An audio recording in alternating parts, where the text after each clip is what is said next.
Good day, I'm Andrea Chisholm and this is your JIS News for Thursday, October 2. The Ministry of Health has heightened surveillance at all ports of entry to screen and assess passengers traveling from countries affected by the Ebola virus. This follows a special meeting with Prime Minister Portia Simpson-Miller at Jamaica House on Wednesday to review the threat of the Ebola virus and the government's response to the chikungunya virus. A release from the Office of the Prime Minister said the Health Ministry was to distribute health warning messages at all ports of entry. In addition, a special treatment center has been established and all hospitals have identified isolation rooms. Senior health workers who have received a first round of training on how to deal with the Ebola virus will continue to train other health workers. Reports surfaced this week that the United States has confirmed a case of Ebola in the state of Texas.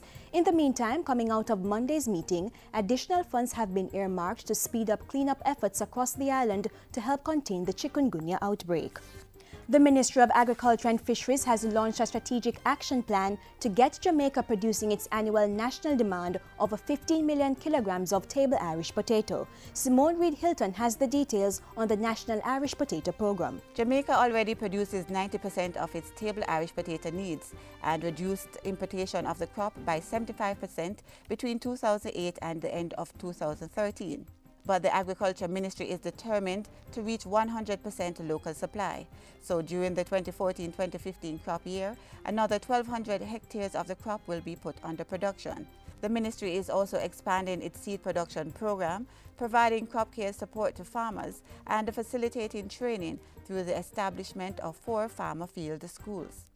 A best practice exchange program will use farm tours to maintain quality, and the ministry will strengthen marketing contracts between farmers and buyers. Acting Agriculture Minister Derek Kelly says credit unions and other financial institutions will be brought in to provide financing. What this means is that the farmers will have access to credit from these institutions and will not be required to provide collateral. He says with 4 demonstration plots to come on stream, the sector will continue to experiment with new varieties of Irish potato suitable for agro-processing. Once we have identified promising varieties through these experiments, we will take the same approach to ramping up value-added potato products.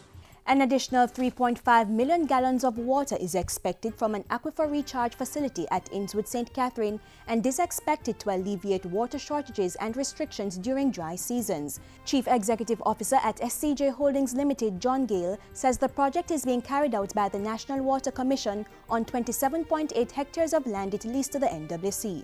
What they'll do now is to divert, when you have rainy season, where the water goes to receive from Rakowe. They will take that water into a series of ponds, clean it up in terms of sediment, and send that into the aquifer underground, which will therefore ensure that the wells have more volume and is more sustainable. Surplus irrigation water drawn from the Innswood branch of the Rio Cobra irrigation system will also be treated and returned to the aquifer. The groundwater recharge project is being implemented over 15 months. Government is offering lucrative investment opportunities through SCJ Holdings Limited to persons who want to diversify their income stream. The entity, which manages and administers 47,000 hectares of government lands, is facilitating investments primarily by providing lands through sale, lease and joint venture arrangements to persons in the productive sectors. While addressing a recent JIS think tank, CEO John Gale said the entity had a number of projects targeting products which are in high global demand, such as aloe vera pulp, castor oil, and West Indian Sea Island cotton, for which 100 hectares of land is being put under production. We're now working with UWI and also SRC in terms of how we can go the downstream processing, not only sell cotton fiber to the Swiss or the Japanese, but also process the cottonseed into oil and meal.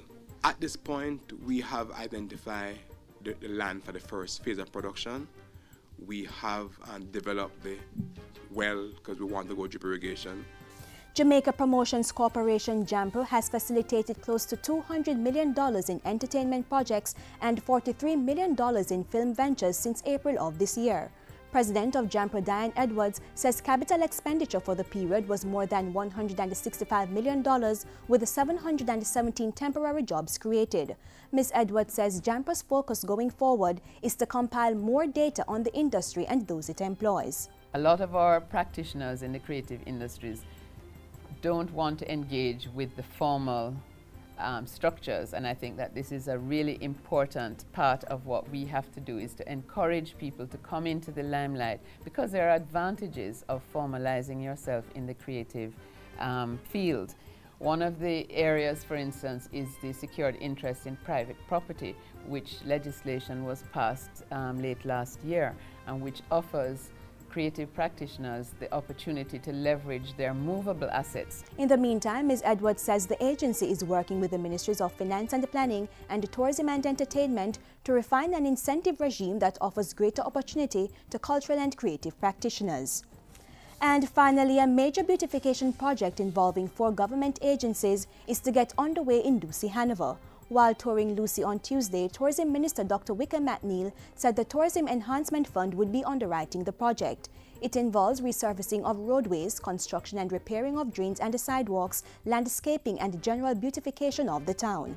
When you consider that possibly in excess of 200,000 visitors pass through here, as well as the people who live in the town, it really was unacceptable. So I spoke to the Member of Parliament, spoke to the Mayor, and we determined that we were going to come and take a look at it, because it cannot remain in the way it is.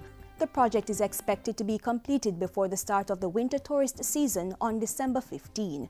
And that's it for JIS News today. I'm Andrea Chisholm. Thank you for watching.